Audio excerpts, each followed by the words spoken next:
Hi, my name's Sandison. I'm a national author and speaker on autism.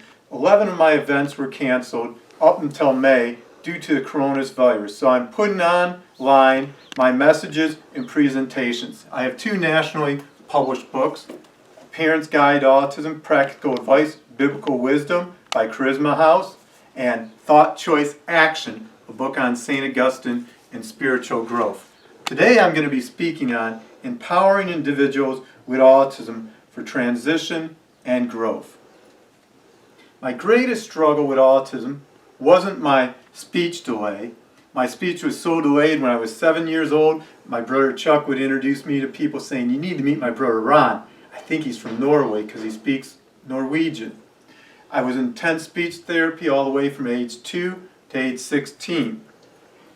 It wasn't my sensory process issues and meltdowns that caused me when I was in 3rd grade to beat up a clown and get kicked out of Cub Scouts, or my repetitive behavior, learning difficulties that caused me to be in special ed all the way through high school, or even social interaction, although I had very little of it.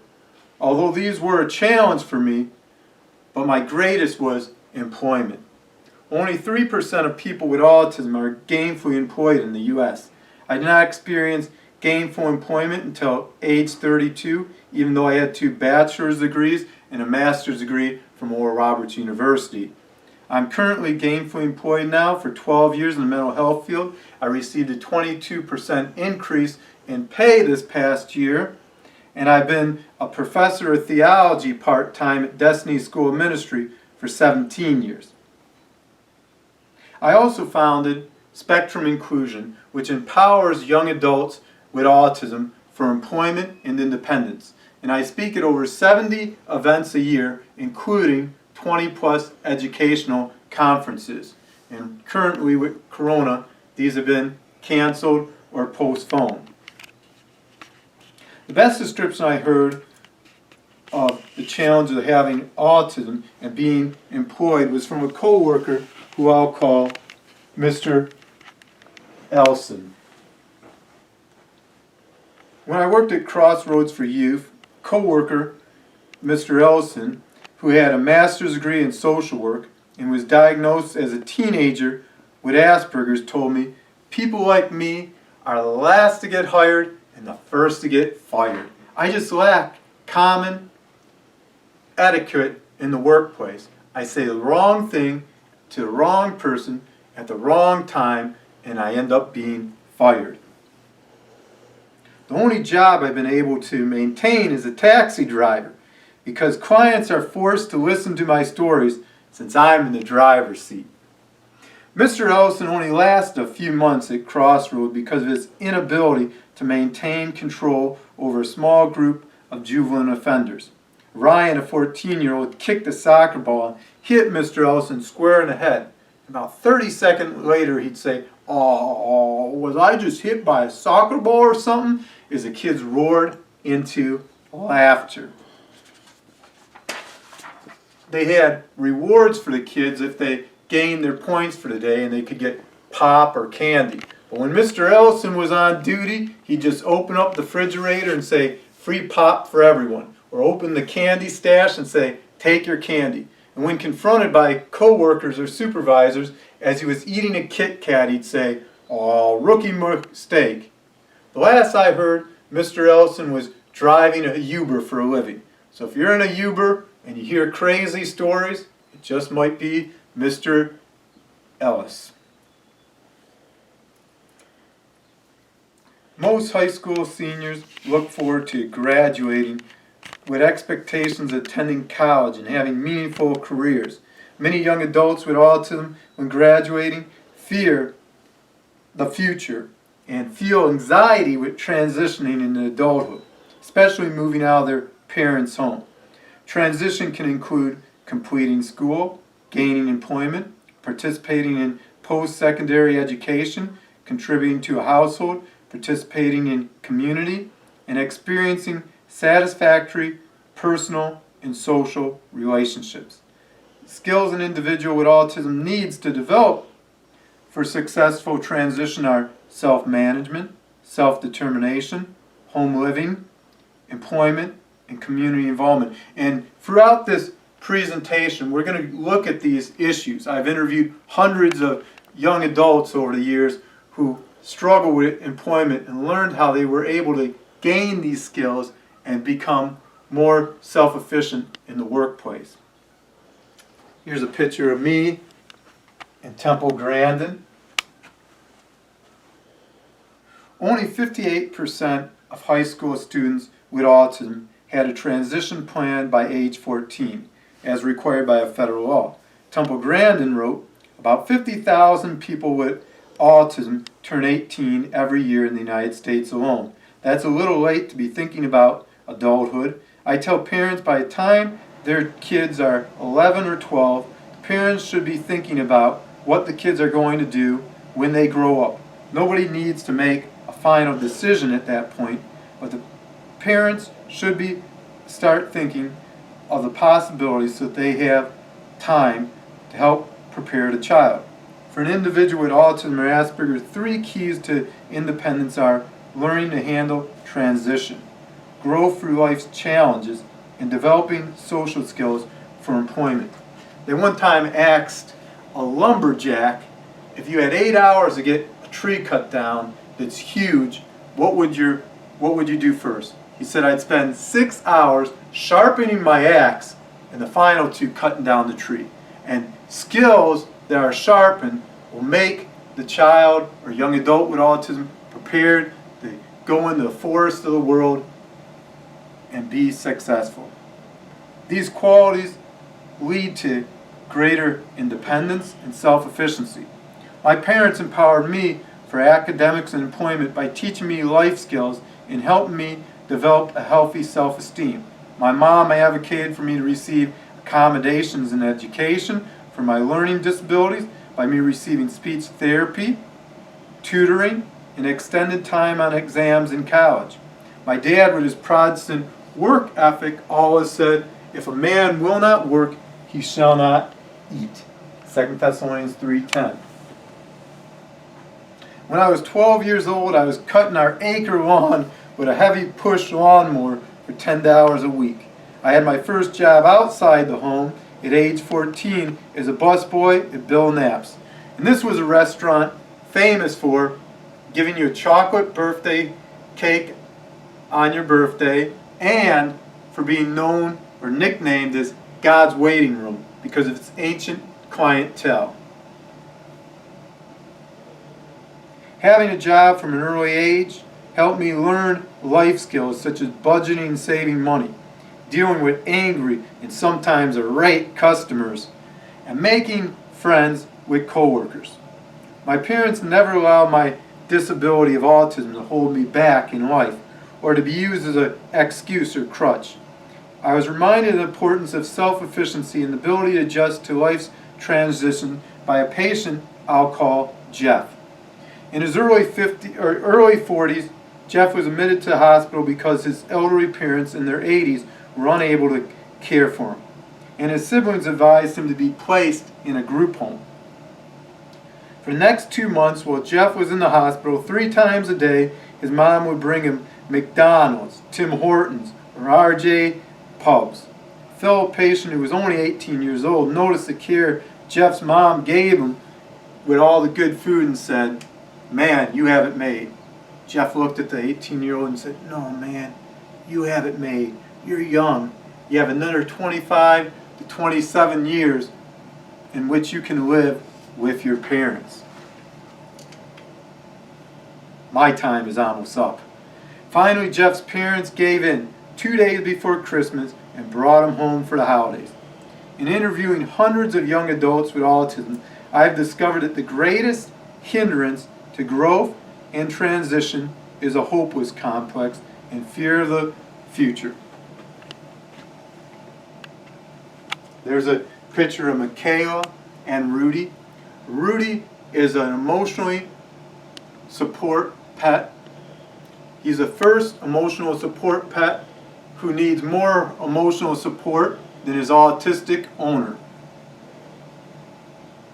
American psychologist Dr. Martin Seligman discovered the hopeless complex while researching learned hopelessness in 1967 at the University of Pennsylvania.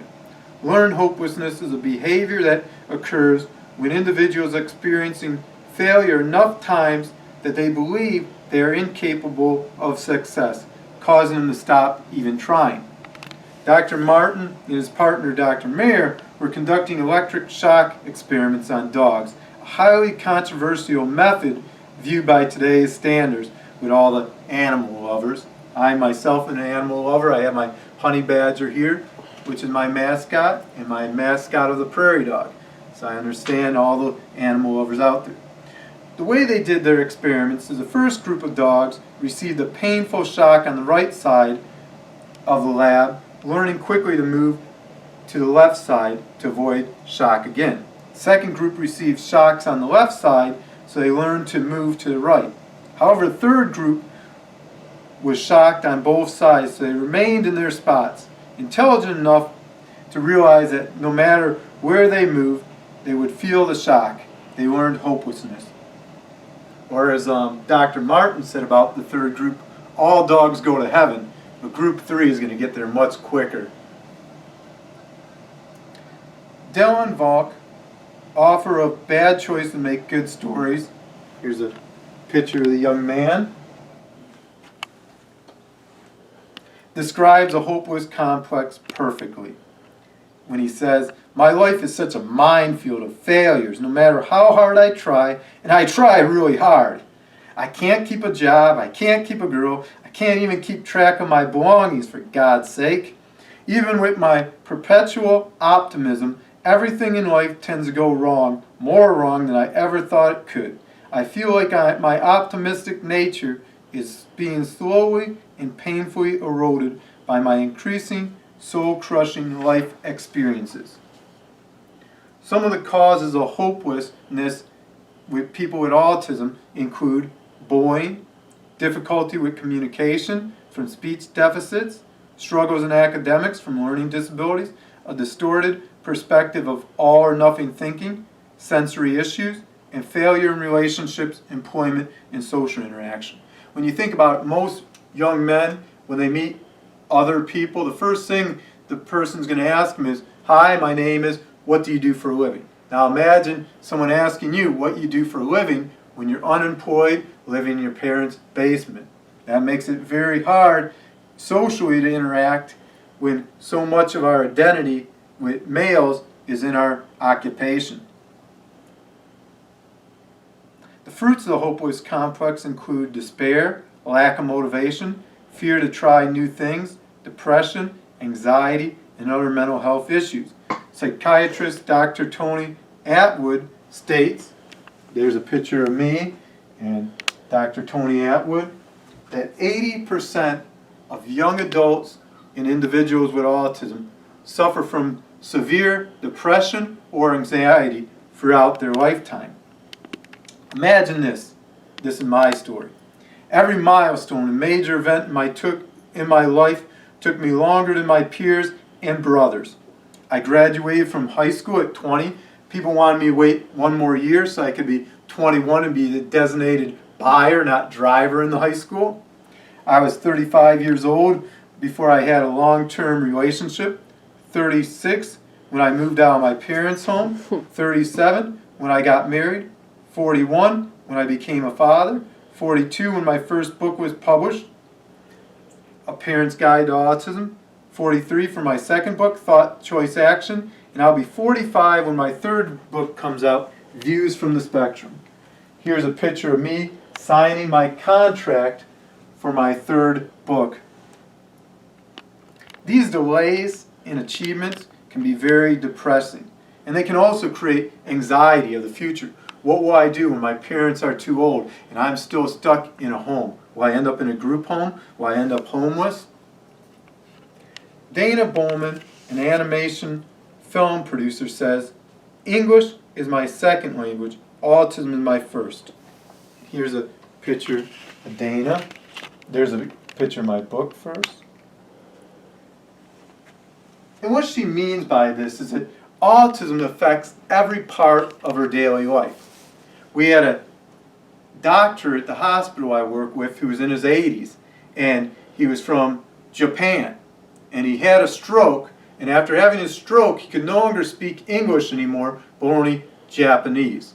And with people with autism, autism affects us so much that it becomes part of our identity of who we are.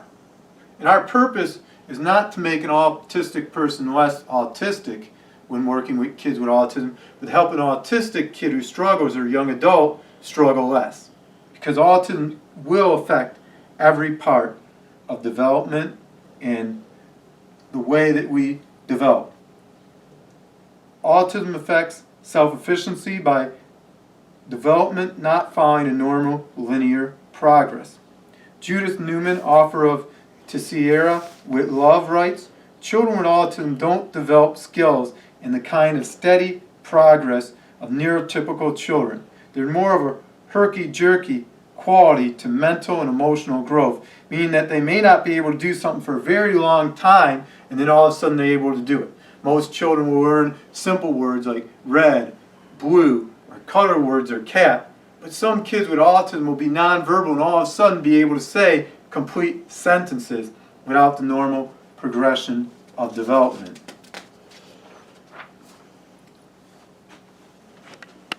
I like to call this the Jack-in-the-Box development effect. You keep trying new things with your child, nothing seems to be working, and pop goes a breakthrough in development where your young adult with autism is employed. For me, it was like that. For years, I had absolutely zero eye contact. And then I started focusing in and honing on eye contact in 2006, and now I have perfect eye contact when I speak with people. But it was something that developed very quickly once I was able to intuitively realize the need for it. But before then, it wasn't there at all.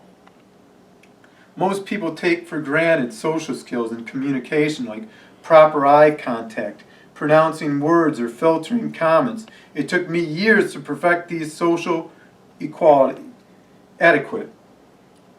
In 2005, I found myself unemployed and unable to find stable employment for 3 years. I was previously employed full-time at a large church in Oakland Township, part-time as a youth pastor at a church in Highland, and due to the downfall in Michigan economy and recession, I was let go from both churches, and the worst part was it was on the same day.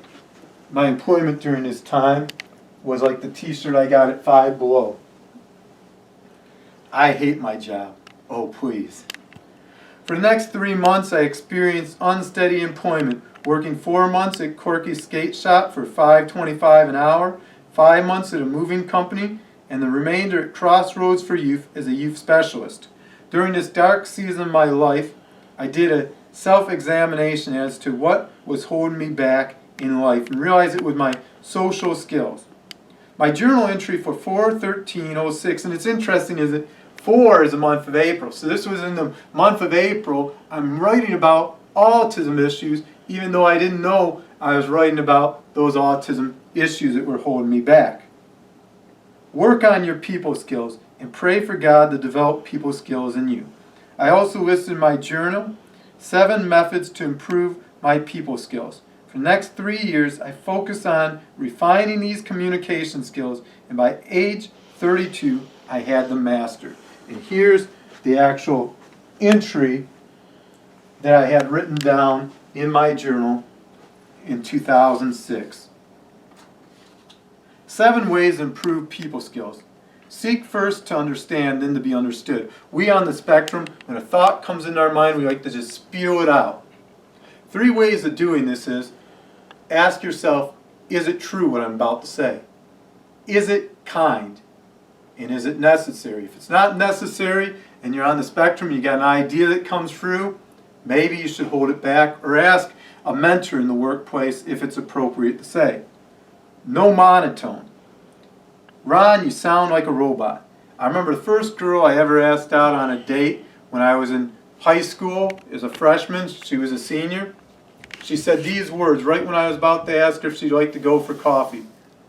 Ron, why do you sound like a robot? A transformer. I I thought I'd be cute. I said I had more than meets the eyes, but I still didn't get a date with her. Timing of words. Proverbs 15:23 says, a person finds joy in giving an ample reply. And how good is a timely word? And this is especially true with autism. We love, as soon as we think something, to spill it out. But a timely word is like a seed. It produces great crops in the workplace, produces great crops in relationships. Pleasant words are honeycomb, sweet to soul and healing to bones. We can say kind words rather than things that are hurtful. We can be much more successful. Have eye contact when talking to people. 62% of our time in a conversation, we should have direct eye contact, they say the experts.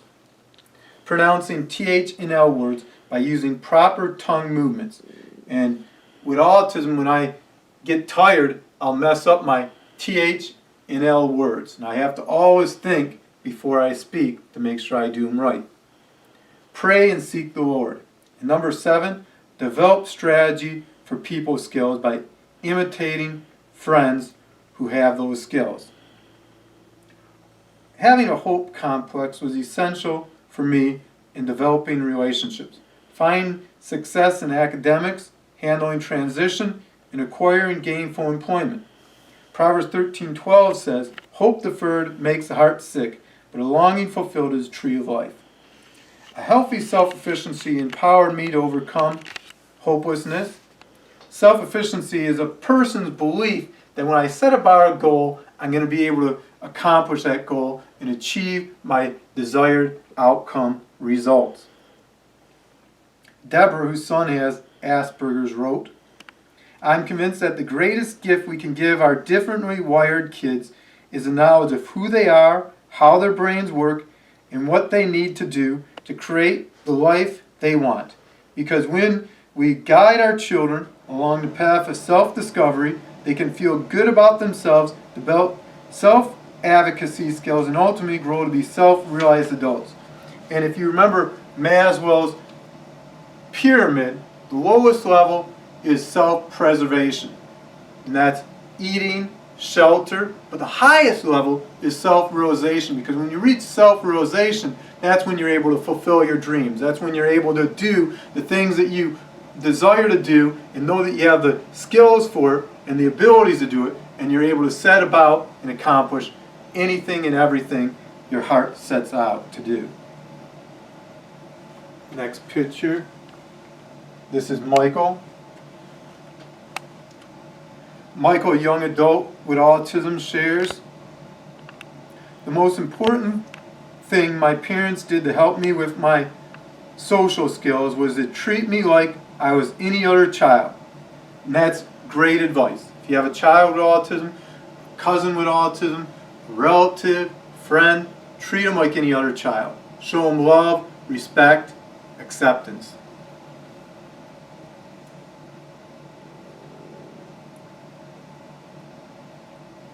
Skills and treat me like I was any other child who had the potential to overcome challenges. They helped me set small goals and gave me feedback on areas where I needed to improve. One example is that they suggest I ask people questions about their life.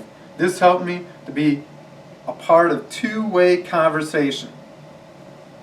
And right now the NBA season is canceled, but Aaron, a young adult with autism who works for basketball operations for the NBA Memphis Grizzlies, and she's on the autism spectrum, shares, one of the first things that working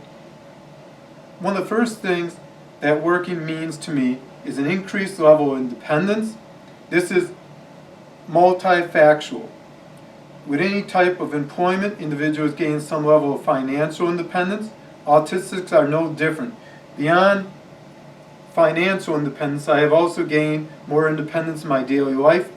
It also has opened up to me myself ready for the day to get to work on time while managing other household responsibilities.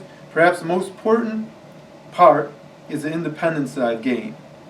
To me, at least, has been I now have independence. I've found at my job itself I have unique gifts doing video breakdown and statistic analysis for basketball teams, which comes with odd hours, varying schedules, travel, and lots of sensory overload.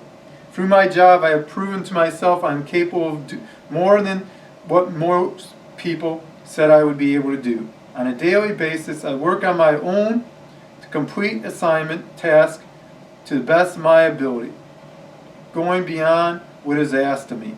I'm very thankful for this change.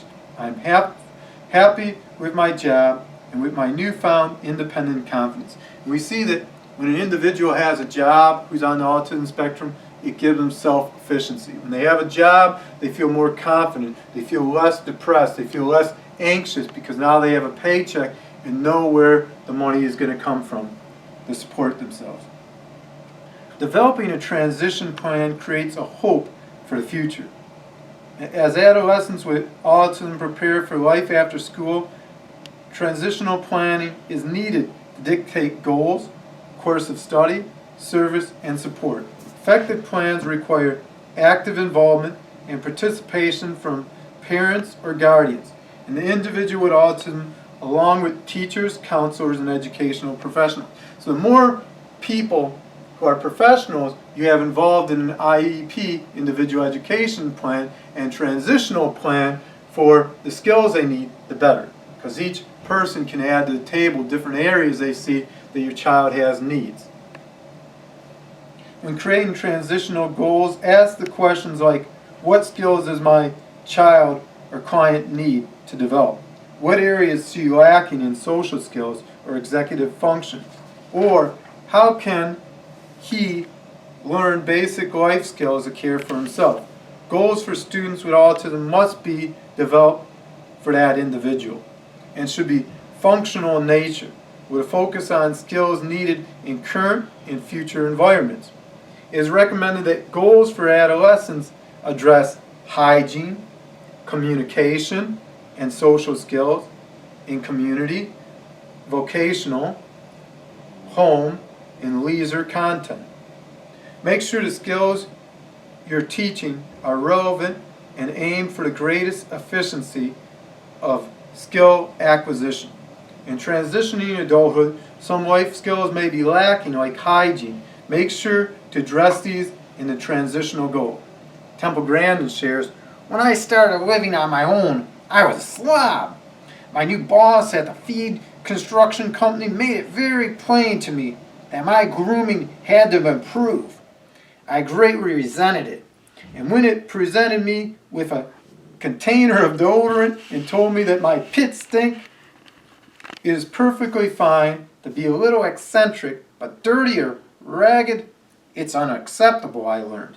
Sensory problems also contributed to the tendency to get sloppy because old, worn clothes are less scratchy. Some simple ways to reduce this problem is to wash all new clothes that touch the skin before wearing them. Old, soft underwear can be worn under new shirt. So what Temple Grand's saying here is make sure you have hygiene. Nobody wants to be around someone, even if they have a disability, who stinks. It's like Pepe Le Pew. Let's just say you didn't get too many dates. Difficulty with the executive function of the brain can cause some individuals with autism to be able to do complicated math problems but unable to budget a checkbook or figure out change received at the grocery store. That's why it's important in those IEP, and those transitional goals to make sure that the skills like math, for doing simple math when going to the store, are in there, and a plan to teach those skills. Michaela Ankerman, a young adult author with autism who works in corporate compliance, shares on ways to use the executive function in creating a budget. And here's a picture of her. She likes to travel a lot. She's traveled all around the world. And Michaela says this, it's no secret. I'm terrible with numbers. In fact, I would say I'm dyslexic with numbers. I cannot visualize them in my mind. This can make bills difficult. In order to stay on budget, I create a calendar. I write down my bills and the full amounts on each due date so I can see it. With this visual, not only am I able to remember, but also I can Now stick to a budget. Once my bills are written down, I take one of my bank statements. On the statement, I see how much food is costing me, as well as other living expenses, and then see how much is left over. This is a great visual because I see exactly where my money is going and what my spending habits are. I then create exact numbers for me to stick to. Eating out, 100 per month, or groceries, 300 per month, and keep a running tab in my phone. Once I reach the number, I know that I'm unable to spend in the category until the next month or paycheck. Visual by far are the most helpful to me in keeping track of my money since I cannot visualize it in my head. Temple Grandin says 90% of people with autism are visual learners, or see things visually and able to comprehend it. Only about 5% are phonetically able to learn with autism. 4 ways my parents prepared me to have skills that transition in adulthood were family chores, early employment, mentors, and teaching me social skills. Autism caused me to hate change and experience extreme difficulty in transitioning from one activity to another. Setting small goals to reach bigger ones helped me as a child to learn to adapt to transition. Also, learning life skills at home and in the community helped prepare me to transition in the workforce. Aunt Anita, and here's a picture of me and Aunt Anita. We presented together at Metro Parent, the Living with Autism conference a few years ago.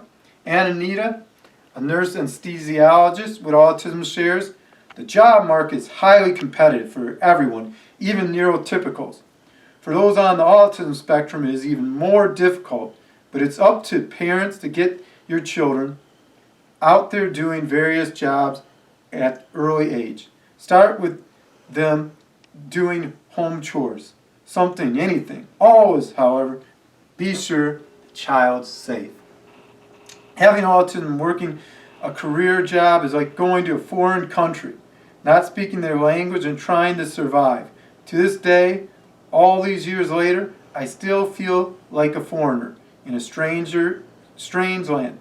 Yet I've built enough experience and learned the language enough to have a successful career. I know without a doubt in my mind that I'd never have made it as an anesthesiologist if I had not had previous jobs. And that's what's key, is previous jobs. My working at Bill Knapp's prepared me for the next job. Working as a telemarketer prepared me with the skills to be able to do phone calls and doing interviews and writing my book, and prepared me for the mental health field. Family chores develop skills for transitioning into adulthood because they require self-management, negotiation, and problem-solving skills. Parent expert Kathleen shares the importance of family chores, saying, adults think they're helping children by doing these tasks themselves or outsourcing them. In fact, not giving them simple household chores deprive kids of the chance to build skills and be useful. Just think about how discouraging and demoralizing it is for adults to find themselves jobless. Is it any surprise that children without any real responsibility are increasingly anxious and depressed? And this includes also young adults with autism. More parents miss the opportunity to connect with kids while teaching them cleaning, laundry, cooking, bike repair, lawn work, and other necessary tasks. Children and young adults with autism love routine, and family chores can be a daily routine. Have your child do his chores at the same time each day, after dinner or before homework. This will teach him to be organized, boasting his self-confidence, as well as raising his sense of responsibility. Maureen Benny, the mother of 2 young adults with autism, recommends the following for family chores: watering plants, folding laundry, emptying the dishwasher, vacuuming, making the bed, and simple food prep, and feeding a pet. Also develop first-then language to reward your chores. First dishes, then TV. This way your child knows the order of things and what to expect when. Your child can't expect the reward of TV or video games until dishes are done. Part of his routine has been complete. This allows you to give your child the reward without negative thinking, like, if the dishes are not done, then I cannot watch TV or play video games. Spinning it the other way sets the child into a more productive and positive mindset. So say, first dishes, then video games. Or first dishes, then TV. And my mentor, Dr. Jack Van Impe, there's a picture of me with Dr. Jack Van Impe and with his wife, Rexel Van Impe. He just died this past January 18th. A mentor can help a young adult with autism to transition from college to employment. Oral Roberts stated, "Success without a successor is failure. If you do not raise up people after you, all the things you accomplish years later will be thrown to the wayside. But if you raise up people who raise up people, your progress will continue." A mentor can be professor, roommate, friend, coworker, or fellow college student who is a teacher and role model. Proverbs 27:17 says, "As iron sharpens iron, so one man sharpens another." My mom realized that when I was growing up, she always exposed me to many different environments, so I'd get sharpened. So I'd be like that lumberjack who spent the 6 hours sharpening the axe, so it'd be ready to take down that tree. My mentor in college was TV evangelist Dr. Jack Van Impe. Temple Grandin said, "Talent attracts mentors." Dr. Jack Van Impe and I both have over 15,000 scriptures memorized by subject.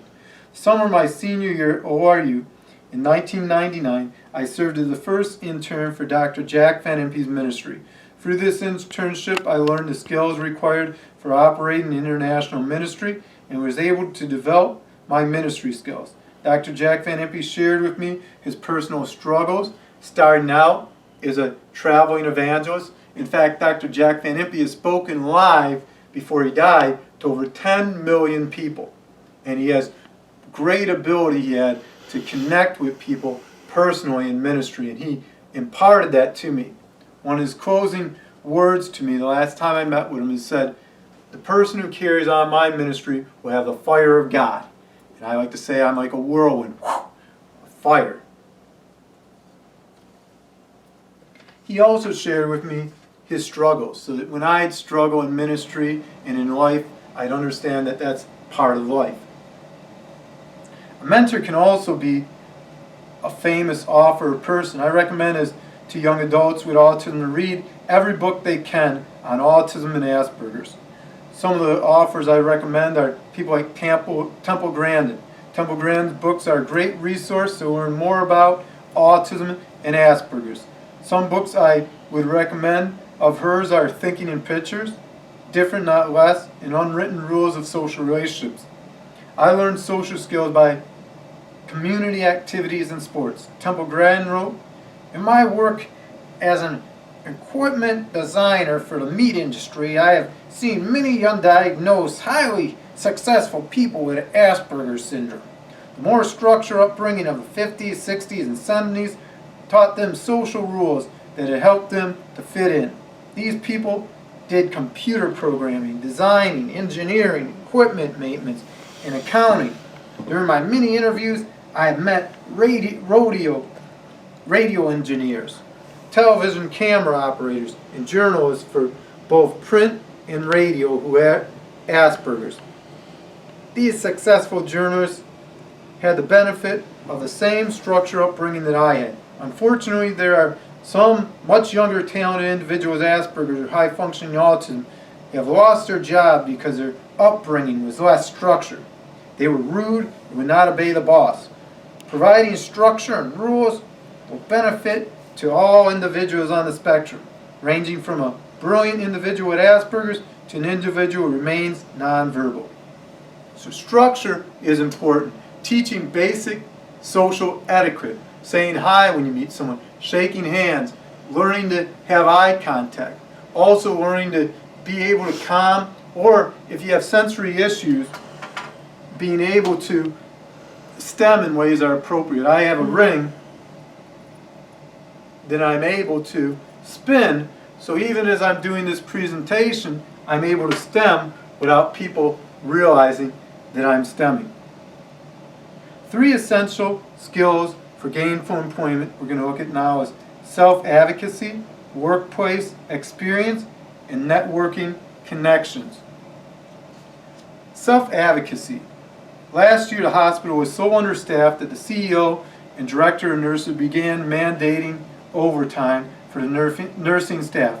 Being mandated by a supervisor can cause severe anxiety for an employee with autism. In response to the new policy, I self-advocated by having an Oakland University professor for autism write a letter of recommendation requesting for me to receive, under Americans with Disabilities Act, or ADA, accommodations so they couldn't mandate me.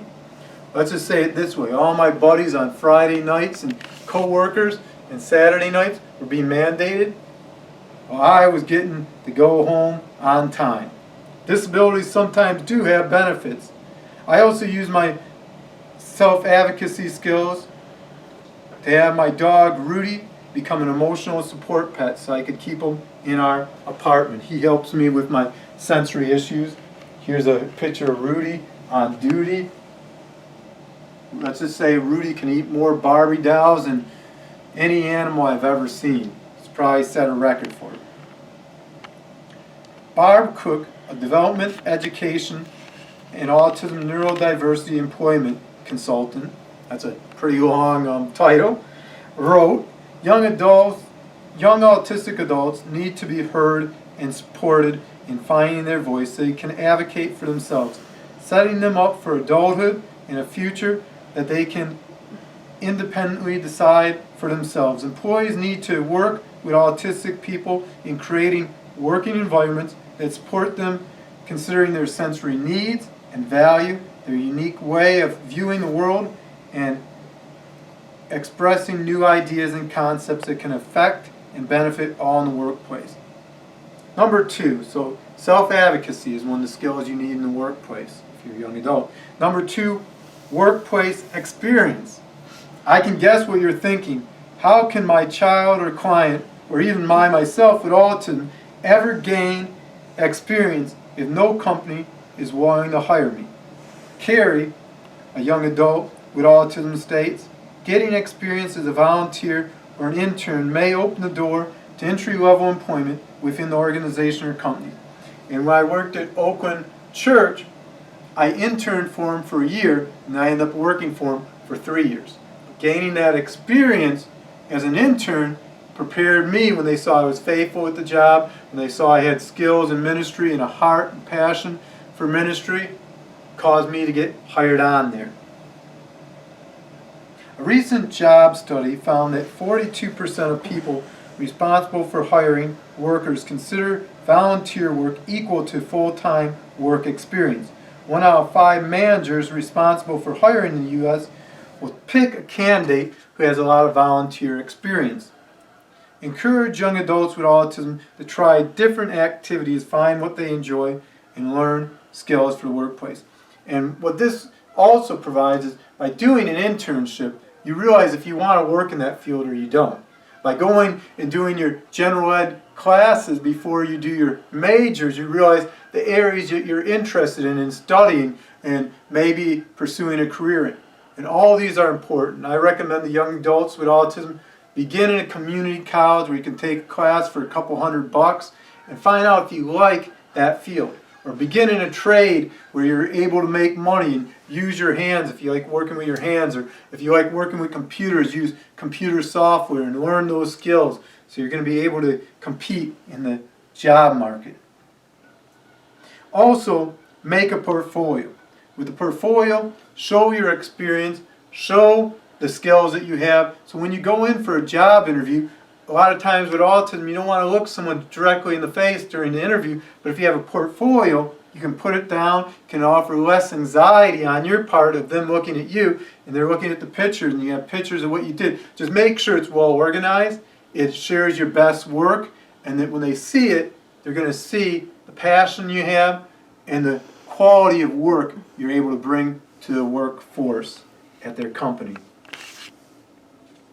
Also, don't limit experience only to a college degree. While earning a college degree is one path, we must remember that there are many paths an individual can take to employment.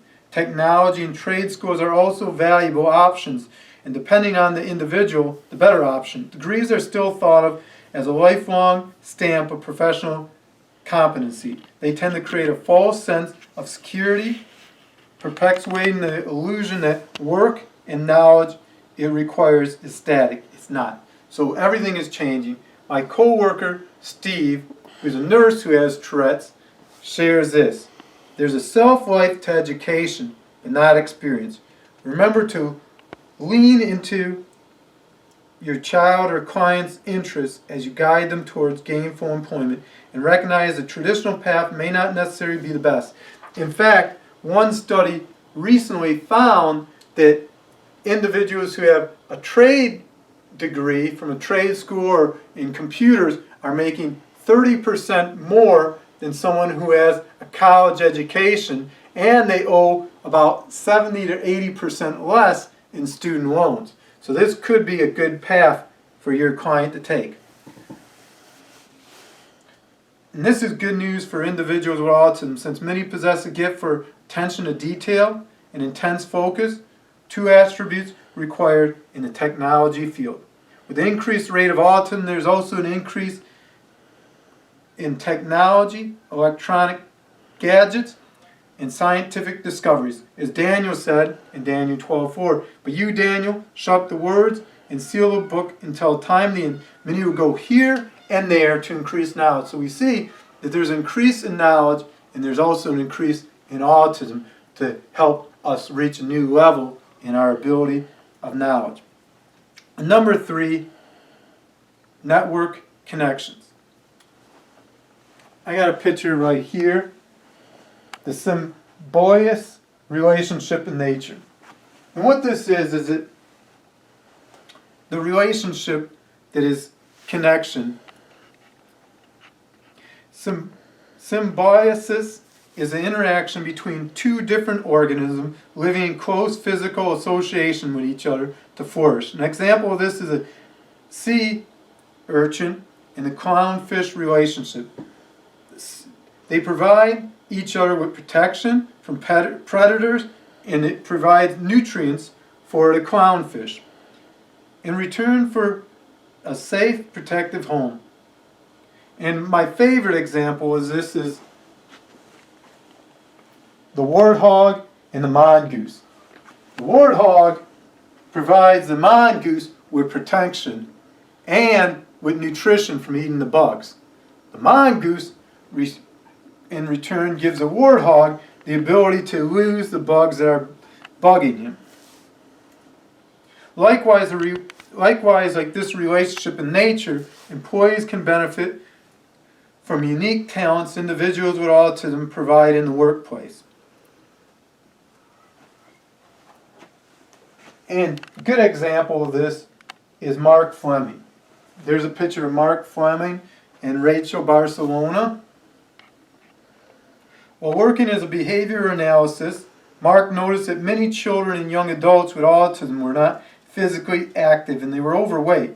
Mark shares, seeing the muscular deficiency in the kids I worked with in the ABA, and then seeing them as older adults and coaching them in Special Olympics, I realized there's a lot of young adults with autism who are overweight or not physically fit. And I knew there was a need here. This told me that there was a physical activity gap that was not being filled. So I started my in-home training business that flourishes to full-time schedule in its first year, and thus made me realize to expand and grow to help more individuals.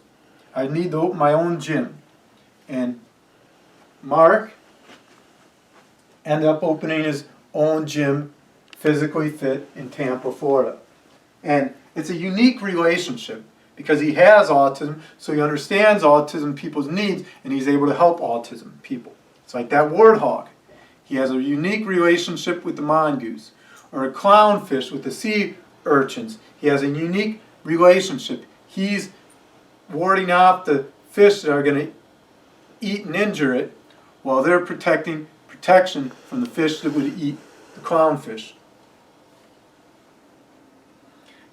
And he founded Uniquely Fit in Tampa. This business helps individuals with autism become physically fit, healthy, and learn social skills. Working full-time in the mental health field with acute, aggressive, and psychotic patients can be very stressful. My coworker Toby says it this way: I try not to analyze things too much. I come to work expecting the worst and hoping for the best. Here's a picture of what it's like working with aggressive, psychotic patients. If Prairie Pup had to work there, this is how I'm sure his experience would feel. Networking connections I gained through my nonprofit, Spectrum Inclusion, will enable me to transition smoothly into my next career. I already have over 30,000 emails and over 4,000 churches on my contact list. I also have connections with almost every major autism and ABA center in Michigan. It takes most people 3 to 6 months when unemployed to get hired. With my connections, I could easily get a job much more quickly. Since I have personal connections with the decision makers in the companies and churches where I'd be working. These decision makers also have seen my presentations or read my books and know the leadership skills I can bring to the workplace. And I'm going to close with these final thoughts. Transition in adulthood requires setting goals and teaching skills for independence and employment. Also, a network of support services make transition from parents' house to independent living or a group home more efficient. The earlier you begin planning, the better. Research studies show transition planning needs to begin when students are between 10 and 13 years old. The more serious planning is child enters middle school. The key to my success with self-efficiency was the confidence to try new things and not be afraid to fail. And I just want to encourage you young adults that to continue on the path you're on. I like this picture here. Asperger's and autism, how society sees us, like an Einstein. How our neurotypical friends see us as like the guy from Big Bang, Shelton, kind of out there. How our parents see us, everyone's having fun and we're in our own little world.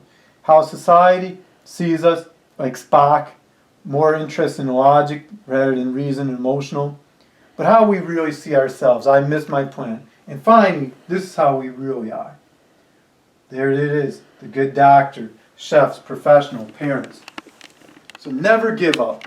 By perseverance, snail made to the ark. I also want to encourage you, if your parents, they pick up a copy on Amazon or Barnes & Noble, my first book, A Parent's Guide to Autism, Practical Advice, Biblical Wisdom, or Thought, Choice, Action, Decision Making that Release the Power of the Holy Spirit. This book would be a great resource for your church and doing a small group study on St. Augustine. Thanks so much and keep it safe. And remember 6 feet of distance with Corona, and also keep your social distances. We can all be autistic now with our social distances. Thanks so much.